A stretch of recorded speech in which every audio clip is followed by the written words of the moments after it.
Okay.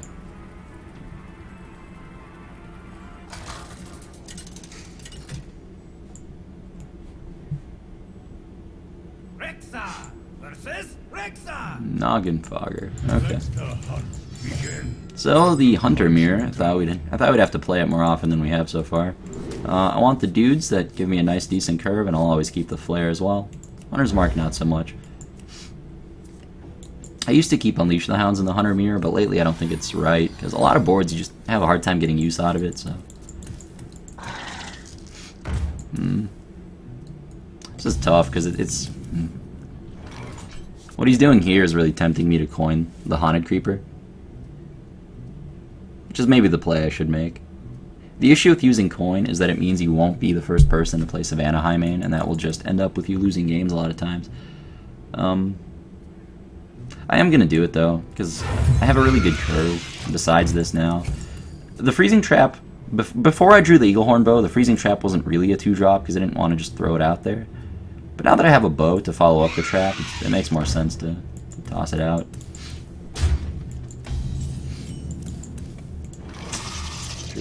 Alright, well, I'm going to play Freezing Trap anyway.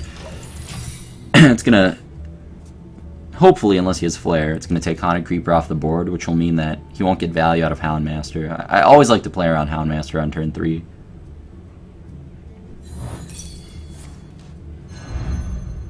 Okay, this is good so far.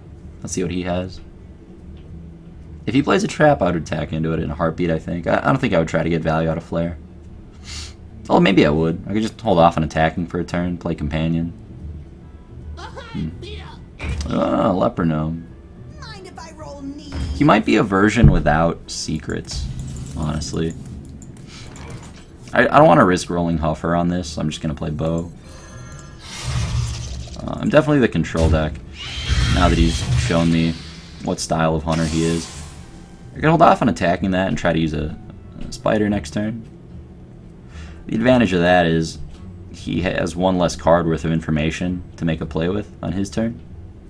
I still think I'm just going to attack it though.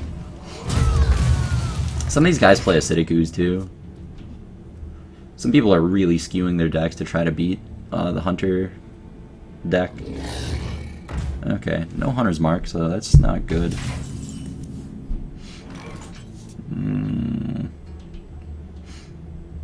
I might get wrecked.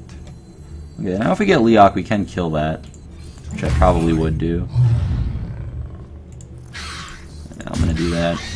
The reason I'm doing this, even though it looks inefficient, is because keep holding Flare just in case he has secrets. The reason I'm killing it is because turn 5 is usually the turn they want to unleash the hounds, so you don't want to have a bunch of guys on turn 5. I really don't like the spot I'm in. I'm 10 points behind on life. And the Leper Gnome version is generally favored against this version. The advantage of this deck is that all of its other matchups are better.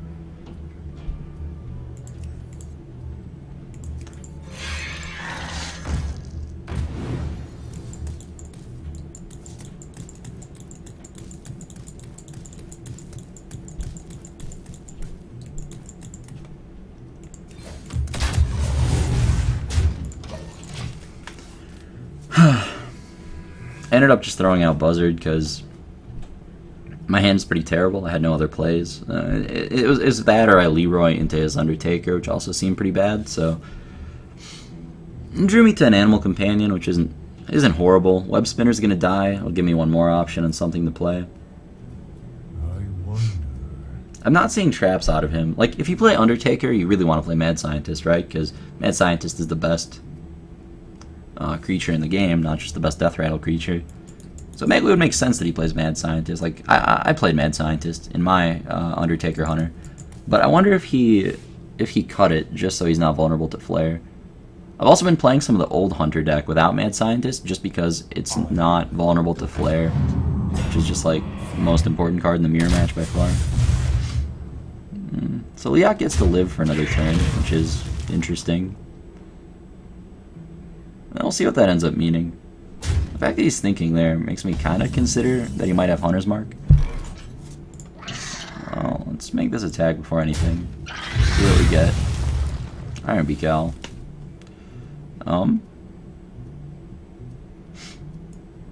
What I want to do is just slam high main. Yeah, I'm going to take a ton of damage by doing this, but it's just correct. My other plays are just worse, honestly. Like, I could Houndmaster and kill his Houndmaster and maybe silence this guy if I wanted. But then I would be playing the entire game without ever playing this guy, and that's a great way to lose. I have Leroy. I want to get this in play, taunt up, and hit him in the face. That really sucks. Because he gets to kill that.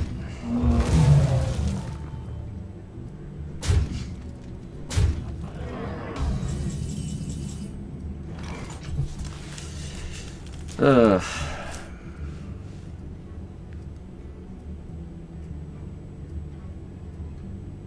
Fight 10 enemies at 16.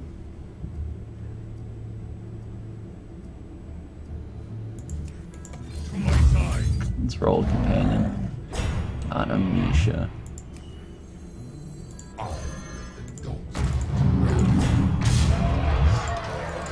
I'm just gonna throw haymakers. I mean, the way I win this, aside from getting some good flare value, is drawing kill command and just going for phase. This is one of those games where Unleash the Hounds would have been insane. Unleash the Hounds is so good against the Undertaker version of Hunter, but you have to assume that he's playing a deck more similar to mine when you play against Hunter, because most people are. So you can't, like, mulligan for the Leper Gnome version, I don't think. It doesn't make a lot of sense to do that.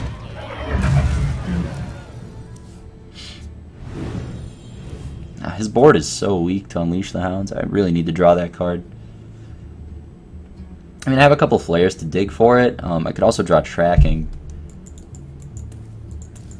I'm going to be 13 cards into my deck next turn, so that's almost halfway. We should see one probably.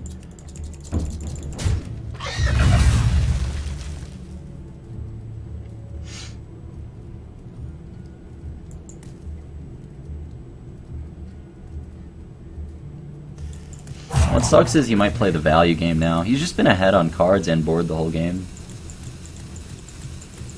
Ugh, that's the nature of that version of the deck. It's pretty sick. Please hit me in the face. Hit me in the face.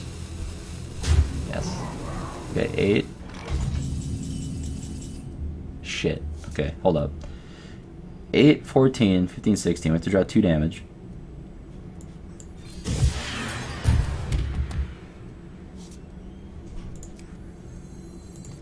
I lose.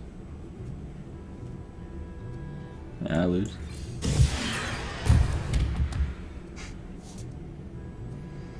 Yep.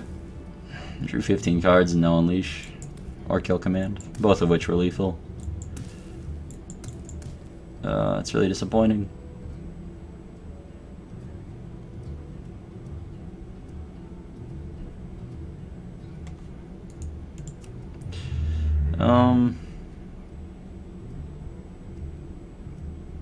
Yeah. 2 damage short of killing him, so I guess that means... What does that mean? If the deck was built differently with 2 kill commands, we still wouldn't have it because we replaced it with Tracking, and we didn't draw Tracking either. I don't know. I don't think there's a way to win.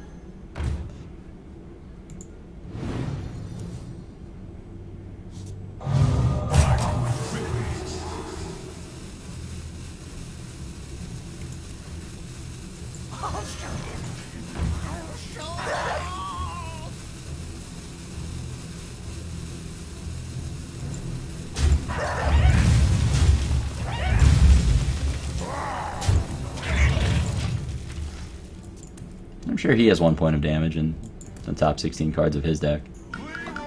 Even if I didn't. Oh well. It's unlucky. Sort of. I mean, it is and it isn't. Like, the deck's not vulnerable to flare, so the fact that I couldn't get value out of my flare was a little disappointing because I didn't really want to cycle it all game in case he had secrets. But yeah, whatever. Such is the nature of Leper Gnome decks. They can beat anything, even though they usually don't beat anything.